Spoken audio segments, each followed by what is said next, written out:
নমস্কাৰ ছাত্ৰ ছাত্ৰীসকল সকলোকে নতুন এটি ভিডিঅ'লৈ স্বাগতম জনাইছো আজিৰ ভিডিঅ'ত আমি আলোচনা কৰিম উৎপাদক আৰু গুণিতকৰ কেইটামান হাই লেভেলৰ কোৱেশ্চন যিখিনি কোৱেশ্চন পৰীক্ষাত বাৰে বাৰে অহা দেখা পোৱা গৈছে তোমালোকৰ যি জেএনবি ক্লাছ 6 ৰ এন্ট্ৰেন্স এক্সাম হ'ব এই এন্ট্ৰেন্স এক্সামত এই চেপ্টাৰটোৰ পৰা মিনিমাম দুটা কোৱেশ্চন আহে প্ৰতি বছৰে আৰু কেতিয়াবা তিনিটা কোৱেশ্চনো আহি যায় মিনিমাম অতি কমেও দুটা কোৱেশ্চন আহিবই গতিকে নবোদয় সিট পাবলৈ হলে প্ৰত্যেকটো প্ৰশ্ন আমাৰ কাৰণে ইম্পৰ্টেন্ট হৈ পৰে প্ৰত্যেকটো প্ৰশ্ন আমি শুদ্ধভাৱে কৰিব পাৰিলে আমি সিট পোৱাত আমাৰ কাৰণে বেছি সুবিধা হয় গতিকে এই চেপ্টাৰটোৰ পৰা যি প্ৰশ্নই নহওক সেই গোটেইখিনি প্ৰশ্ন কেনেকৈ সলভ কৰিব পাৰি এই ভিডিঅ'ত আমি আলোচনা কৰিম গতিকে ভিডিঅ'টো শেষলৈকে চাবা উইদাউট ৱেষ্টিং টাইম আমি প্ৰশ্নলৈ আগবাঢ়িছো ইংৰাজী মাধ্যমৰ ছাত্ৰ ছাত্ৰীসকলেও তোমালোকে ইংৰাজীত প্ৰশ্নটো চাই ল'বা আৰু মই যিখিনি বুজাবলৈ চেষ্টা কৰিছো অসমীয়াতে বুজাম তোমালোকে সেইখিনি বুজিবলৈ চেষ্টা কৰিবা আৰু পাৰিলে নিজে এবাৰ ট্ৰাই কৰিবা ইয়াত কৈছে যে আটাইতকৈ সৰু 3 অংকৰ মৌলিক সংখ্যা কোনটো এতিয়া আমি যদি চাওঁ এ বি সি ডি গোটেই কেইটাতে মৌলিক সংখ্যাই হৈ আছে আৰু ইয়াৰ আটাইতকৈ সৰুটো আমাৰ কি হৈ যাব এ এনে 3 অংকৰ আটাইতকৈ সৰু সংখ্যাটো কি হয় 100 100টো মৌলিক সংখ্যা নহয় গতিকে 100ৰ পিছতে আমাৰ কি আহিব 101 হেতু হৈ যাব আমাৰ মৌলিক সংখ্যা আৰু এটা কথা মৌলিক সংখ্যা বুলি তুমি কেনেকৈ ধৰিব পাৰিবা সাপোজ মই এই 101 কে লৈ লৈছো তেতিয়া 101 ৰ বৰ্গমূল আমি যদি উলিয়াবলৈ চাওঁ তেতিয়া এপ্ৰক্সিমেট 10 গুণ 100 বুলি পাওঁ গতিকে বৰ্গমূল কিমান পালো 10 পালো এতিয়া 10তকৈ সৰু যিমান মৌলিক সংখ্যা আছে যেনে 2 আছে 3 আছে 5 আৰু 7 আছে ঠিক আছে এই চাৰিটা আছে এই চাৰিটাৰে আমি যদি হৰণ কৰি চাওঁ চাৰিটাৰে যদি হৰণ নাযায় তেতিয়া সংখ্যাটো কি হ'ব আমাৰ মৌলিক সংখ্যা এটা 101 টোত আমি যদি চাওঁ 2 ৰে হৰণ যায় নে 2 ৰে হৰণ নাযায় 3 ৰে হৰণ যায় নে 3 ৰে হৰণ যাবলৈ হলে অংক তিনিটাই যোগ কৰিলে হ'ল 3 ৰে হৰণ নাযায় 5 ৰেও হৰণ নাযায় আৰু 7 ৰেও হৰণ নাযায় সো আমাৰ option A is the correct answer হ'ব 56 আৰু 98 ৰ গ সা উ হল গৰিষ্ঠ সাধাৰণ উৎপাদক হল তেতিয়া 56ক তুমি উৎপাদক বিশ্লেষণ কৰিবা এনে 56ক উৎপাদক বিশ্লেষণ কৰিলে মৌলিক উৎপাদকীকৰণ কৰিলে আমি পাম 2 2 গুণ 4 2 8 গুণ 16 এফালে পাম 2 14 28 আৰু এফালে 2 7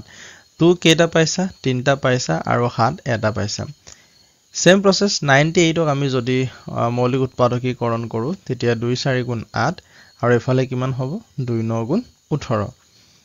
7 7 গুণ 49 2 এটা পাইছো আৰু 7 কেইটা পাইছো দুটা পাইছো যেহেতু তোমাক গ সা উ উলিয়াবলৈ কৈছে গতিকে গ সা উলিয়াওতে দুইটাতে মানে দুইটা সংখ্যাতে মিলা সংখ্যাবোৰ আমি কি কৰিব লাগিব লব লাগিব এটা ইয়াত 2 আছে আৰু ইয়াতো কি আছে 2 কিউব আছে এটা কম কোনটোত আছে ইয়াত আছে গ সা উ হলে আমি কি লম কমটো লম আৰু গতিকে ইয়াৰ পৰা আমি কি লম 7 লম গতিকে 2 7 গুণ কিমান হৈ যাব 14 option B is the correct answer এতিয়া ইয়াত যদি তোমাক ল হা গু উলিয়াবলৈ কোৱা হলে তেতিয়া কেনেকৈ উলিয়াব লাগিব 2 দুইটাতে আছে আৰু ওপৰটোত আমি যদি চাওঁ 2 3টা আছে বেছিটোত লম তেতিয়া 2 কিউব আৰু 7 দুটা থকাটো আমি ললোহেতেন ল হা উ নহয় একচুয়ালি ল হা গু হলে ঠিক আছে সো 2 2 গুণ 4 4 2 গুণ 8 আৰু 7 7 গুণ 49 এই দুটা পূৰণ কৰিলে যেটো উত্তৰ ওলাব এটোই আমাৰ হ'ব ল হা গু গতিকে পৰীক্ষাত ল হা গু উলিয়াবলৈ আহে গ হা এই মাত্ৰ আহিলে এতিয়া চাওঁ আমি 18ক আমি যদি উৎপাদকীকৰণ কৰো তেতিয়া কি হ'ব 18 3 6 গুণ 18 3 2 গুণ 6 সো 2 এটা 3 দুটা 24ক আমি যদি এনেকৈ চাওঁ 24 3 8 গুণ 24 2 4 গুণ 8 2 2 গুণ 4 সো 2 কিউব মানে 2 তিনটা পাইছা আৰু 3 এটা 36ক এনেকৈ যদি চাওঁ তেতিয়া পাম আমি 36 3 12 36 3 4 গুণ 12 2 2 গুণ 4 2 দুটা পাইছো আৰু 3 দুটা পাইছো এটা এলসিএম উলিয়াব লাগে অৰ্থাৎ ল হা গু লিষ্ট কমন মাল্টিপল তেতিয়া কি কৰিম গোটেই কেইটাত মিলাটোত আমি লবই লাগিব আমি যদি 18 চাওঁ 18ত 2 আছে 24তও 2 আছে আৰু 36ত কি আছে 2 আছে 36ত 2ৰ সংখ্যা কিমান দুটা আৰু 24ত কেইটা তিনটা আৰু আমাৰ 18ত কেইটা আছে মাত্ৰ এটা আছে গতিকে এইটো ক্ষেত্ৰত লহাগুৰ ক্ষেত্ৰত সদায় ডাঙৰটোহে ল'বা গতিকে 24ৰ 2টো ল'ব লাগিব তেতিয়া 2 কিউব সেম প্ৰসেস আমি যদি চাওঁ 3 ইয়াত দুটা ইয়াত এটা সো 3 দুটাটো ল'ব লাগিব 2 তিনটা যদি আমি পূৰণ কৰো 2 2 গুণ 4 4 2 গুণ 8 3 দুটা যদি পূৰণ কৰো 3 3 গুণ 9 8 9 গুণ 72 সো অপচন এটো আমাৰ শুদ্ধ উত্তৰ হ'ব নিশ্চয় বুজি পাইছা নাম্বাৰ 4 টো বহুত ইম্পৰ্টেন্ট কোৱেশ্চন হয় যে যদি দুটা সংখ্যাৰ গুণফল 180 আৰু ইহঁতৰ গহাও 6 হয় তেন্তে ইহঁতৰ লহাগু হল সদায় মনত ৰাখিবা দুটা সংখ্যাৰ পূৰণফল আৰু সংখ্যা দুটাৰ লহাগু আৰু গহাওৰ পূৰণফল সদায় কি হয় সমান হয় এতিয়া ইয়াত জাস্ট মানটো বহুৱাই দিয়া গুণফল মানে এটো দিয়া আছে 180 এলসিএম টো আমি উলিয়াব লাগে আৰু এইচএফ টো অৰ্থাৎ গহাওটো দিয়া আছে 6 এতিয়া এলসিএম টো ইয়াত মই যদি অকলে ৰাখো তেতিয়া এই যেটো পূৰণ হৈ থকা 6 টো সমান চিনৰ এইফালে অৰ্থাৎ 180 ওচৰলৈ আহিলে বুলি ভাবিবা তেতিয়া হ'ব হৰণ পূৰণ হলে হৰণ হ'ব আৰু যোগ হৈ থকা হলে বিয়োগ হলেতেন এতিয়া হৰণ কৰিলে 6 ৰে 18 টো 3 বাৰ যায় আৰু 0 টো 0 বাৰে যাব গতিকে এলসিএম টো কিমান পালো 30 option B is the correct answer তলৰ কোনটো সংখ্যা 8ৰ গুণিতক 8ৰ গুণিতক মানে 8 ৰে হৰণ যাব লাগিব 8 ৰে হৰণ যাবলৈ হলে আমি কেনেকৈ চাম লাষ্টৰ তিনটা পাৰ্ট চালে হল লাষ্টৰ তিনটা পাৰ্ট যদি 8 ৰে হৰণ যায় তেতিয়া গোটেই সংখ্যাটো আমাৰ কি হৈ যাব হৰণ যাব এতিয়া 216ক মই যদি 8 ৰে হৰণ কৰো 8 2 গুণ 16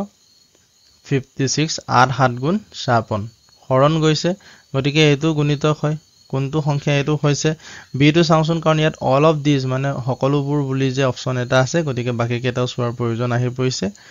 232 ক আকৌ মই যদি 8 ৰে হৰণ কৰো দুইবাৰ যাব 8 2 গুণ 16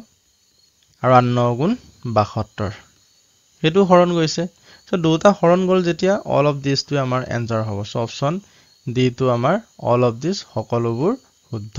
আছে তথাপিও চাওঁ 248 এই সংখ্যাটোৰ ক্ষেত্ৰত 248 টো মই 8 ৰে হৰণ কৰিলে 8 3 গুণ 24 8 থাকিলে 8 1 জাৰ 8 0 থাকিলে গতিকে অপচন ডি টো আমাৰ শুদ্ধ আছিল 3 আৰু 7 দুইটাৰে বিভাজ্য দুই অংকৰ সৰ্ববৃহৎ সংখ্যাটো হল এতিয়া আমি যদি অপচন কেইটা চাওঁ তেতিয়া গোটেই কেইটা দুই অংকৰ সংখ্যা আছে আৰু এই সংখ্যা কেইটা 3 আৰু 7 দুইটাৰে কি যাব লাগিব কৈছে হৰণ যাব লাগিব আমি যদি চাওঁ অপচন এ টো 8 আৰু 4 8 আৰু 4 দুইটাৰ যোগফল কি হয় 12 হয় 12 3 ৰে হৰণ যায় গতিকে এটো 3 ৰে হৰণ যাব আৰু আমি যদি চাওঁ 84 টো 7 ৰেও হৰণ যায় 7 1 জাৰ 7 14 হ'ব 7 2 জাৰ 14 গতিকে আমাৰ অপচন এ টোতে ভাগ্য ভাল অপচন এ টোত আমি চেক কৰোতে পালো গতিকে অপচন এ টো আমাৰ শুদ্ধ হ'ব কাৰণ ইয়াতটো বাকি কেইটাটো অশুদ্ধই হ'ব ঠিক আছে অপচন এটাই শুদ্ধ থাকিব তলত যদি সকলোবোৰ বুলি দিয়া হলে তেতিয়া গোটেই কেইটা চেক কৰাৰ প্ৰয়োজন হলহেতেন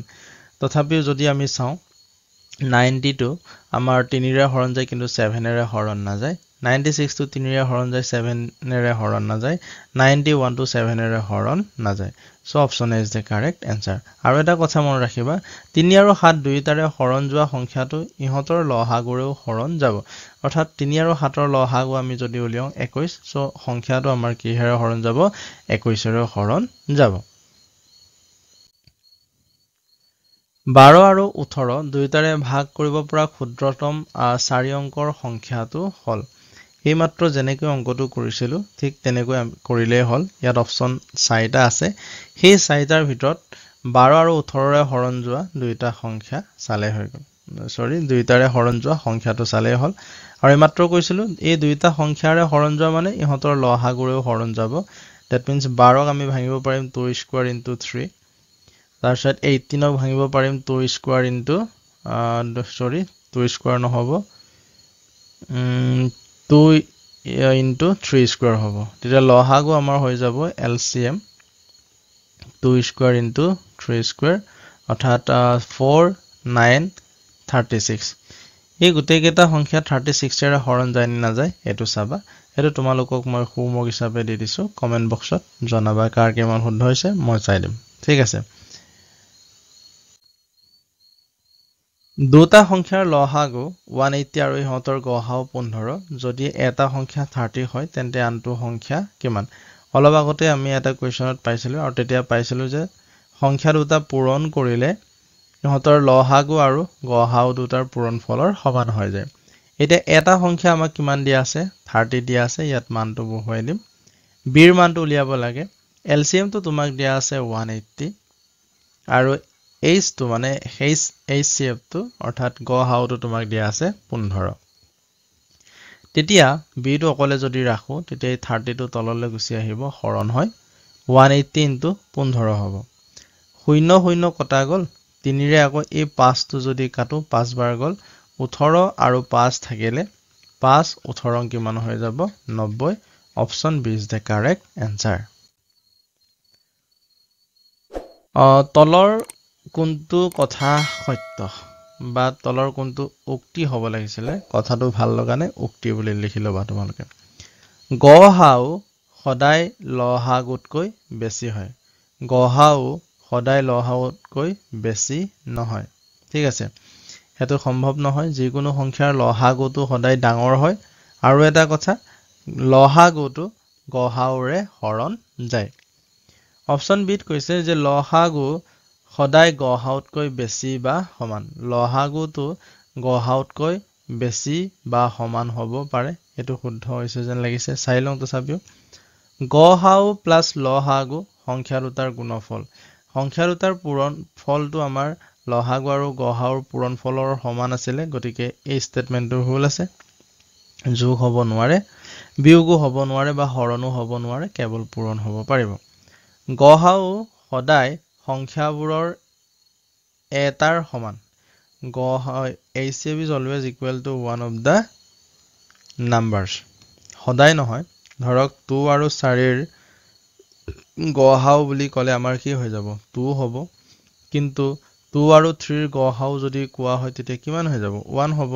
তেতিয়া সদায় এই যদি গহাউ এই দুটা সংখ্যাৰ সমান হৈছে জানো যিকোনো এটাৰ সমান হৈছে জানো নাই হোৱা গতিকে এই উক্তিটো মিছা গতিকে আমাৰ যেটো অপচন বি টো হেতু শুদ্ধ হ'ব লহাগু সদায় গহাউতকৈ ডাঙৰ বা কেতিয়াবা কি হৈ যায় সমানো হৈ যায় আৰু মনত ৰাখিবা লহাগু গহাউৰে হৰণ যায় নেক্সট 36 54 81 ৰ গহাউ হল 36 ক আমি যদি মৌলিক উৎপাদকীকৰণত প্ৰকাশ কৰো তেতিয়া হৈ যাব 6 * 6 আকৌ ইয়াক ভাঙিব পাৰিম 2 * 3 * 2 * 3 মানে 6 ক মই 2 * 3 আকৌ 6 ক 2 * 3 এনেকৈ শৰ্টকে কৰিব পাৰা তেতিয়া 2 স্কয়াৰ পালা মানে 2 2টা 3 2টা পালা সেম প্ৰসেস 54 ক মই ভাঙিব পাৰিম প্ৰথম 2 ৰে ভাঙিবই নালাগে 6 9 * 54 বুলি ভাঙিব পাৰিবা 6 9 * 54 আকৌ চাওঁচোন এটো 2 পূৰণ 3 আৰু এফালে 3 পূৰণ 3 তেতিয়া 2 কেইটা পাইছা 2 3 3টা পাইছা এবাৰ 81 ক আমি যদি চাওঁ তেতিয়া 9 9 * 81 9 আকৌ 3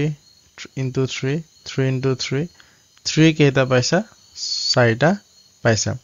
এটা কি উলিয়াবলৈ কৈছে HCF হলে গোটেই কেইটাত যেটো মিলিছে এটো লব লাগে আৰু হি যে ওপৰত লিখিছা 4বোৰ যে 3বোৰ এবোৰ হৈছে ঘাত যত ঘাত কম আছে এটো লব লাগে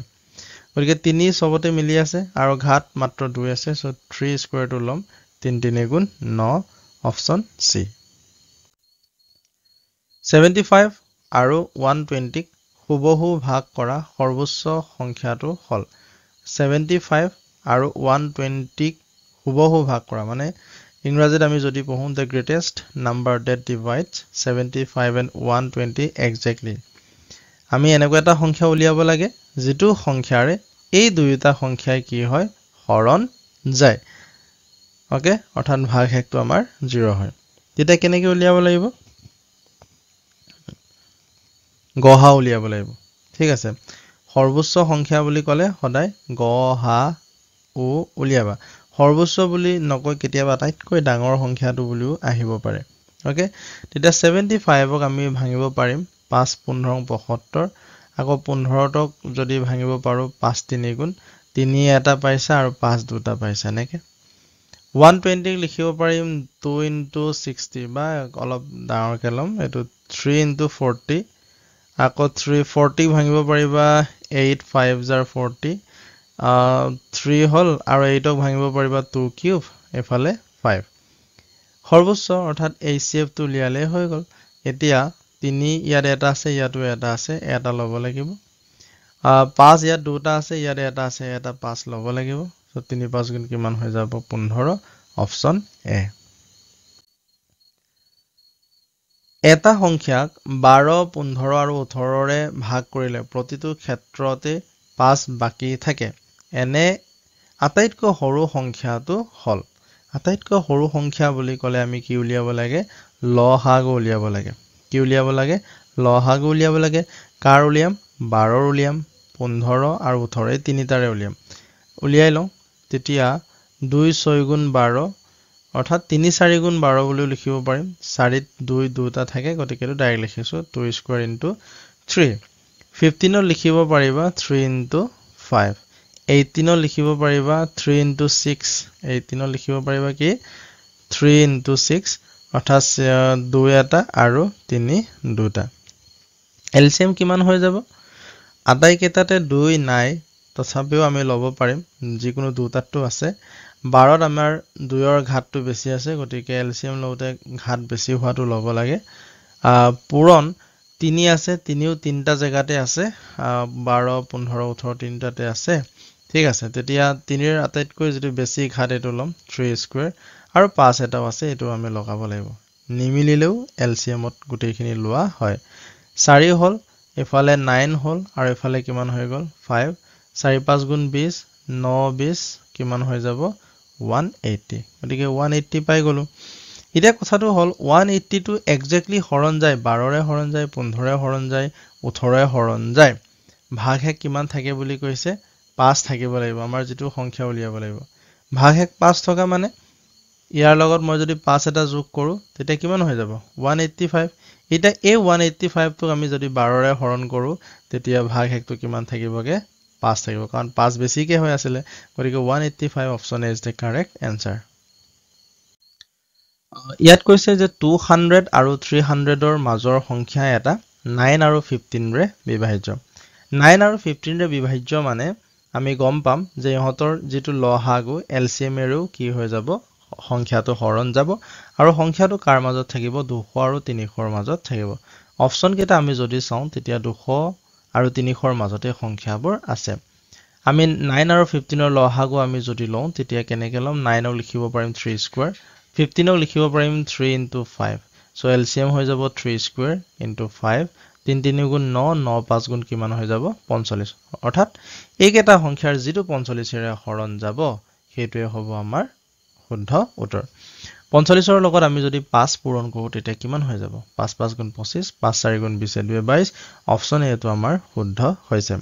বাকি কেটা আমি যদি চেক কৰো তেতিয়া 6 বাৰ যদি দিও 6 বাৰ দিলে 6 5 গুণ 30 ৰ শূন্য 6 4 গুণ 24 24 3 27 270 yes এটো ক্ষেত্ৰত অপচন সি টো শুদ্ধ হৈছে গতি এটো অপচন অকমান চেঞ্জ কৰি লবা 270 বুলি লিখিবা এটো 275 বুলি লিখিবা আৰু 285 টো আমি পাব পাৰিম নেকি আমি যদি 7 5 গুণ 35